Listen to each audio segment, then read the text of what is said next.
जीवन में परेशानियां तभी आती है जब मनुष्य उसे सहन करने लगता है।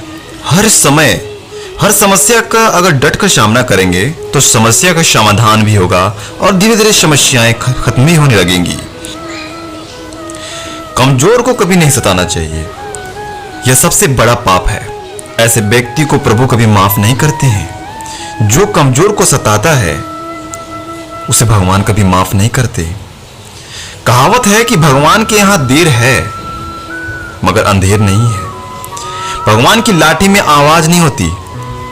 यह आम आदमी का मनोविज्ञान है कि वह मजबूत से डरता है पर दुर्बल को सताता है और अंत समय में इसका दुष्प्रभाव झेलता है।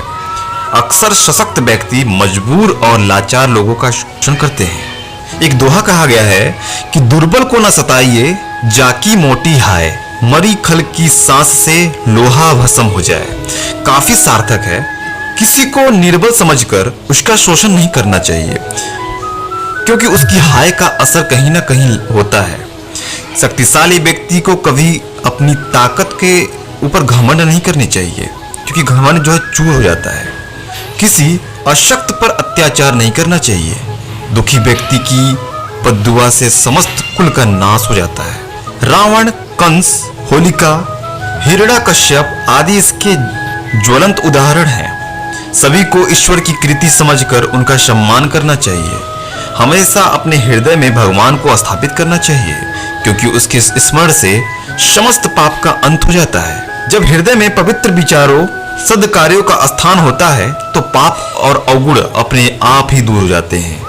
देह का रंग देखकर गर्व मत करो, या भले ही कितनी भी सुंदर हो, इसे एक रोज समाप्त ही हो जाना है। एक बार देह को छोड़ देने पर फिर इसे प्राप्त नहीं किया जा सकता है। किसी वस्तु को देखकर गर्व नहीं करना चाहिए, चाहे वह पद, शक्ति, धन, साम्राज्य ही क्यों न हो, कारण कि जीवन की अंतिम सच्चाई मृत्यु है। इसलिए प्रभु की भक्ति ही जीवन का आधार है। जब प्राणी दुखी होता है तब उसे हरि की याद आती है। दुख में ईश्वर को याद करता है, सुख में भूल जाता है। दुनिया में सभी वस्तुएं एक समान हैं और उन सब का सम्मान होना चाहिए। इसलिए सबल, निर्बल सभी को एक नजरिए से देखनी चाहिए। सभी को एक नजरिए से देखने की दृष्टि होनी चाहिए। एक कहावत है कि दुर्बलता एक अभिशाप है क्योंकि ऐसा व्यक्ति ही हर तरह की मार खाता है। शरीर और मन दोनों की आवश्यकता कौन अधिक बड़ा अभिशाप है यह बताना कठिन है, पर इन दोनों शक्तियों का समन्वय ही सफलता का कारण रहा है। संसार में अनेक दुष्कर्मों को पाप की संज्ञा दी जाती है। चोरी करना, हत्या, दुराचार, झूठ बोलना, धोखा देना, विश्वासघात करना, किसी को पीड़ा, नुकसान पहुंचाना आदि पाप कर्म कहे जाते हैं। लेकिन एक और बड़ा पाप होता है, वह कमजोर होना। दुर्बलता से अन्य पापों को प्रोत्साहन मिलता है। निर्बल आदमी ही पाप में जल्द प्रवृत्त होता है। स्वामी विवेकानंद ने कहा है, कमजोर कभी न हटने वाला बोझ और यंत्रणा है, इसका नाम ही मृत्यु है। हमारे बहुत से दुखों का कारण भी यही है। सारी दुर्जनता निर्बलता की ही देन है जिसमें कोई शक्ति नहीं है।